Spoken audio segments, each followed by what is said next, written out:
Welcome back to మా ఇంటి వంట. హాయ్ అండి, అందరూ ఎలా ఉన్నారు? అందరూ బాగుండాలని కోరుకుంటూ నేను మీ సుప్రియ విజయ్. ఈరోజు వచ్చేసి పీర్లెస్ చికెన్ కర్రీ అండి, మా అత్తగారి రెసిపీ.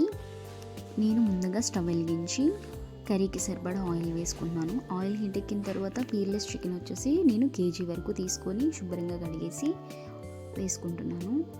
ఇప్పుడు దీంట్లోకి 1/2 టీ స్పూన్ పసుపు, అలానే గుప్పడు రాళ్ళ ఉప్పు అయితే వేసుకుంటున్నాను.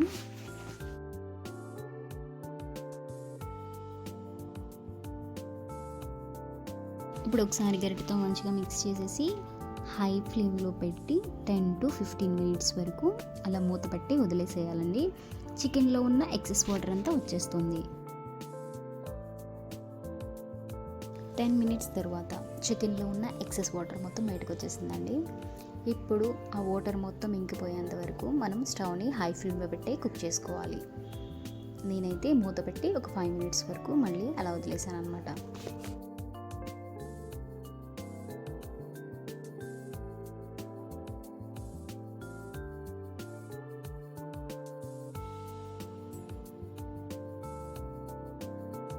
ఐదు నిమిషాల తర్వాత మూత తీసి చూస్తే చికెన్లో ఉన్న వాటర్ అంతా ఇంకిపోయిందండి. ఇప్పుడు దీంట్లోకి వచ్చేసి అల్లం వెల్లుల్లి పేస్ట్ వేసుకుంటున్నాను. అల్లం వెల్లుల్లి కాకుండా దాంట్లో ఉల్లిపాయ, ధనియాలు, జీలకర్ర, చెక్క, లవంగాలు కూడా వేసి పేస్ట్ ఆడించాను. నేనైతే గరిటెతో వేసుకుంటున్నానండి, మీరైతే 2 స్పూన్స్ వేసుకుంటే సరిపోతుంది.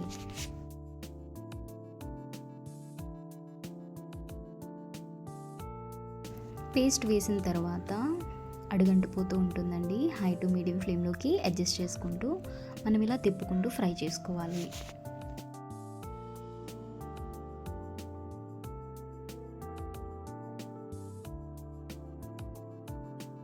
నేనైతే 2 మినిట్స్ మూత పెట్టి మగ్గించాను.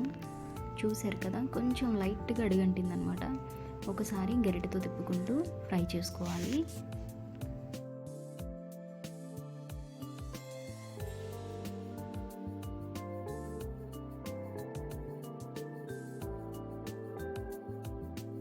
ఇప్పుడైతే కారం వేసుకోవాలండి. నేను 3 స్పూన్స్ వరకు కారం వేసుకుంటున్నాను.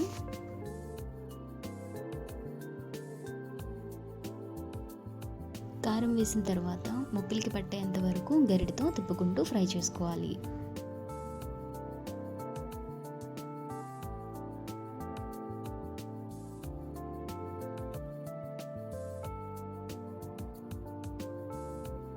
ఇప్పుడు దీంట్లోకి వచ్చేసి నేను 1.5 గ్లాస్ వరకు వాటర్ తీసుకుంటున్నాను.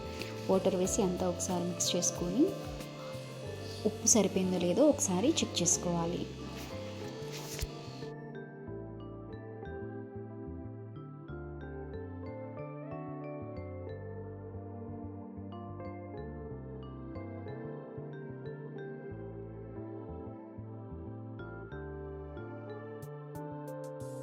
వాటర్ వేసిన తర్వాత ఒక 5 మినిట్స్ వరకు మూత పెట్టి కుక్ చేసుకోవాలి.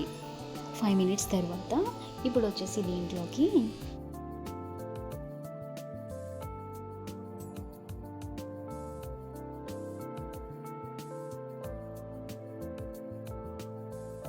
నేను దీంట్లోకి వచ్చేసి కసూరి మేతి తీసుకుంటున్నాను.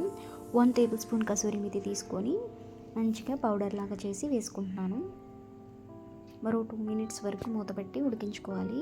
ఈ కర్రీలోకి వచ్చేసి నేను ఇది బయట నుంచి తీసుకొచ్చిన మసాలా అయితే యూస్ చేయట్లేదు. నేను ఇంట్లో స్వయంగా తయారు చేసిన మసాలానే వేసుకుంటున్నానండి. టేస్ట్ అయితే చాలా బాగుంటుంది.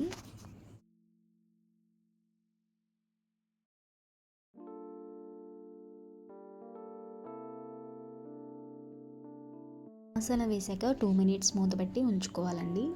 అప్పుడు మసాలా స్పైసెస్ అనేవి చికెన్కి పడుతుంది. ఆ స్మెల్ కూడా చాలా బాగుంటుందండి. మూత పెట్టి ఉంచడం వల్ల ఎక్కడికి బయటకు పోకుండా ఉంటుందన్నమాట. టేస్ట్ అయితే చాలా బాగుంటుందండి.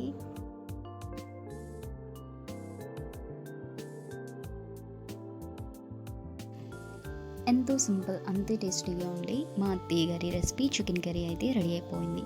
ఈ వీడియో నచ్చితే ప్లీజ్ లైక్ చేయండి, షేర్ చేయండి, సబ్స్క్రైబ్ చేయడం అసలు మర్చిపోకండి. థ్యాంక్ యూ ఫర్ వాచింగ్ అండి. మీరు చూసే ప్రతి ఒక్క లైక్ నాకు చాలా వాల్యుబుల్ అండి. ఈ వీడియో నచ్చితే ప్లీజ్ అసలు లైక్ చేయడం మర్చిపోకండి. ఎందుకంటే మీరు చేసే లైక్స్ వల్లనే నా వీడియో మరికొందరికి రీచ్ అవుతుంది.